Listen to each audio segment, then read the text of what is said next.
أعوذ بالله السميع العليم من الشيطان الرجيم بسم الله الرحمن الرحيم وصلى اللهم وسلم على سيدنا محمد وعلى آله وأصحابه ومن تبعهم بإحسان إلى يوم الدين أما بعد أيها الإخوة المؤمنون أحييكم بتحية الإسلام وتحية الإسلام السلام قائلا لكم السلام عليكم ورحمة الله تعالى وبركاته هراي مسيب جلبة تدبة باو يتده جومراو سبحانه وتعالى حمد يتده سونفو إسائفو إذن جولا إن الله محمد صلى الله عليه وسلم إذن ترى الله سبحانه وتعالى يو الله جنة يكنون الله محمد المقام المحمود كبفداكم إنن كدي الله لمبنا ينسرات آمين يا رب العالمين هلا سيدون فئي مسيب جلبة تدبة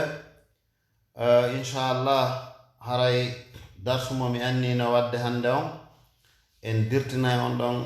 haray jango ha yeeso haray mas'alaji nayi ino ari ɗo haray ko ɗin mas'alaji ɗon nayi faale ɗen e ɓanginande jama on ɗo bero ko Allah subhanahu wa ta'ala faminen e muɗum haray ko adi kon haray audio hino jindude ɗo ka internet ka messenger audio on ko wi ko wondema hino woodi darde nayi juuleteɗe jumare sakkitorore e suumaye on ko ɗum woni wano hande ni si neɗɗo on juuli ɗum ɗon o gayni haray hino waawi wonde o yaafe dendangal waɓutuji ɗi wonno o juulaali e ko o yejjiti e en tout cas ko kaffara waɓutuji makko ɗi o juulaɗi ɗi haray ɓe wi wonde ko ɗum nelaɗo sallah sallam maaki haray mi heɗiki audio on ceernoɓe maako ɓe ɓen ɓe holli wonde haray ko oustaz maɓɓe woni ko ɓe nanir haray e on masala ɗon ko andintinten goo on haray e kaɗo diina islam haala gooto hina hujja haala gooto hina dalil hina preuve mo haala mo woni preuve e diina kan ɗo ko gooto pet ɗum le ko nelaɗo muhammad sallallahu alayhi wa sallam si wiyama nelaɗo maaki tawi ɓe maaki koyo ƴette si tawi tawama ɓe maakali koyo woɗɗite si tawi tawama ɓe maaki ɓe wi'ama ɓe maaki kono wowluɓe ɓen hino hutita wi'ama yewtere nden hino lo'i si tawi kaka fadailul a'mal yewtere nden ari mana ka ɓure piiji ɗin wigol mo waɗi ɗum ɗo heɓa e baraji ɗum ɗo hinde wawa ƴettede si tawi hina e ɗum ɗon nde ari ko nde darte ɗon haray ko ndo woni règle ji islam joni noon haray e nder nde yewtere ɗon ko ɓe wi ko nelaɗo sallah sallama maaki ɗum awa haray anden e ber defte filliɗe maakuji nelaɗo ɗin woni wano Bukhari Muslim sunanu Abu Dawud sunanu Tirmizi ko ɓeynata kon asiha wa sunan wal masanid wal jawami ɗeɗo on ɗe foppet nde yewtere ɗon on hadis ɗon o ala ton sako wona himo selli ma himo ñawi ko on exista few ça n'existe pas joni noon komin humpiti kon hino woodi déjà nokkeli goo e cawoy to sokoye fulawahoy tawa si jumare sakkitoron ne ka suumaye ɓe juula e nden julde ɗon en groupe wi'ugol wondema haray ɓe yaafama dendangal waɓutuji feƴƴirnoɗi ɓe haray ɗum ɗon ko faljere molanande si goɗɗo waɓutu feƴƴiri goɗɗo foti o tewi foti o falju ko wodanimo ko yo geru o juula waɓuton o gera o addamu ko ɓuri e yawde haray ko ɗum ɗo woni règle on ka waɓutuji amma wigol sifa nde yewtere ɗon wonde mo juuli darɗe nayi fatiha watti ɗon cortewol goo laabi capanɗe joyi e goo cortewol ɗum ɗon haray tabitali e nelaɗo sallah sallam hay e hadis lowɗo ça n'existe pas haray yewtere nden e nder komi ɗaɓɓiti ko mi yinde nokku gootu honto ka defte chi'a ɓe ɓen donc imma haray karamo ko yo yewɗon ko chi'ajo ɗum haray hiɗe wiya enen julɓe luttuɓe ɓen en gollitirta ɗum noon par ce que na en shi'aɓe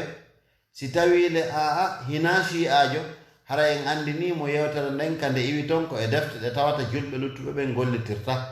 ko e haala shi'a donc haray ɗum noon faame moƴƴa on programme ɗon min ni hadis on ɗum ɗon ça n'existe pas ala few ka defte julɓe luttuɓe ɓen amma ka shi'aɓe ɓen hino woodi ton riwayatun an abi abdillah haray noon enen en ƴettata ɗum ɗon few hina shi'a wonɗen e rewirde allah enen ko en julɓe laaɓuɓe donc haray ko ɗum ɗo woni on masala ɗon haray kala marɗo nde yewtere ɗon yo supprime nde wata naɓande goɗɗo few par ce que ko selli ala to go ɗimmon ɗum haray no ari e hadis wondema kala wurnituɗo jemma iidi ɓernde makko nden mayata ñande ɓerɗe ɗen mayata mana iman iwata ka ɓernde makko ñande iman ji iwata e ɓerɗe ɗum ɗon haray ko hadis haray ɗum ɗon nde mi ɗaɓɓiti mi yimo e defte kono haray hadis on ko lowɗo on ɗon noon mono faala hino wawi mo gollirde fi hon ɗum par ce que hadis on hino existe e kadi kaka fadailul a'mal o ari ka ɓure golle ko noon ɓure golle ko wigol mo waɗi ɗum ɗo heɓa baraji ɗum ɗo mo waɗi ɗum ɗo heɓa baraji ɗum ɗo hadis siko e ɗum o ari hay si mo loyi imo wawa gollitirede e kaaji goo donc haray ɗo e kadi buylandi kelam fi on hadis ɗon wondema kala juuluɗo haysko darɗe ɗiɗi ñande iidi on jemma wurniti iidi on wono wurnitirten qiyamul layli ni haray on tigi ɓernde makko mayota ñande ɓerɗe mayote kono haray karmukoɓe meɗe wono cheikh ousaymin ɓe landanoma ngal landal ɓe maki haray kan haala ɗon hadis on ko lowɗo haray haysi ɗum ɗon juulaka wa kazalika cheikhuɓe men wono bun base kadi landanoma ɓe maki haysi ɗum ɗon juulaka ça n'existe pas ko qiyamul layli on tun waɗete amma darul ifta el misri haray égyptien ɓe ɓen ka fatwa maɓɓe kamɓe ɓe maaki ko mustahabbun no yiɗa donc haray nden julde ɗon kadi koyen famirde noon haray hinande authentique à 100% kono noon mono faala no wawi juulde ɗum ɗon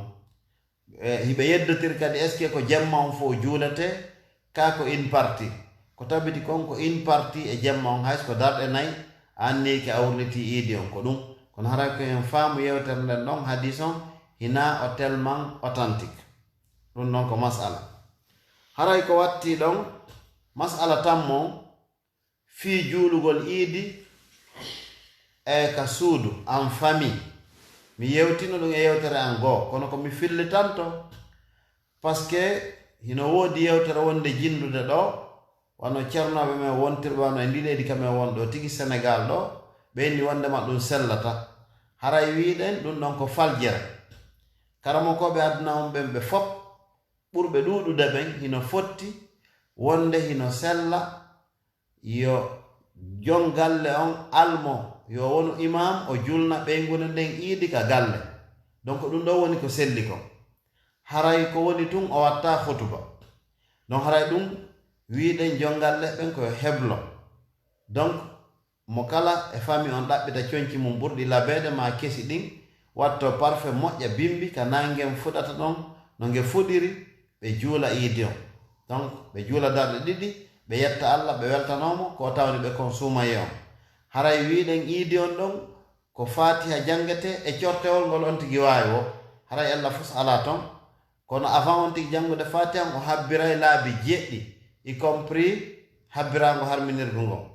donc haray darnde ɗimmere nden on tigi habbira laabi jeego haray ɗum nonde ko ɗum ɗon woni ko tabiti kon e muɗum hino wawa juulede surtout e o programme corona ɗo no fewdori ɗo ni haray ɗum noon ko masala sakkitiɗon fi muudon ɗon ko toɓɓe ɗiɗi won ton toɓɓereno nden nden muudon watta gooto weddito ittali muudo e wi e yewtereji feƴƴuɗi wondema muudo on hay si tawi honno sonnajo sowiɗo si tawi bobo on hino memminade himo wawi mo ittande muuɗo tellement ko tawi muuɗo on hay goto accaka joni noon siko mbuuɗi hino yeddotira kono ko tabiti kon karamokoɓen ɓe wi hino wawa ittede mbuuɗi siko mbuuɗi wono ka leyɗe kamen wonto ko 7 euro ittete donc haray wono Afrique ga ko sa'ira nde wona etirede hay non Europe ton kadi ko ɗum ɗon saha ɓuri moƴƴude etugol ñamete mo wontigi ñaami on haray ɗen andi enen fulɓe ɓen ko maaro ɓurete ñamude sa'ire ko combien hawrta ko 2 kilo e seeɗa plus ou moins donc haray ko ɗum hoore kala ittante on tigi eta anni yo si pay ko maara non ko masalan ko Muhammad wiyete ɗum ɗo mi eti fi Muhammad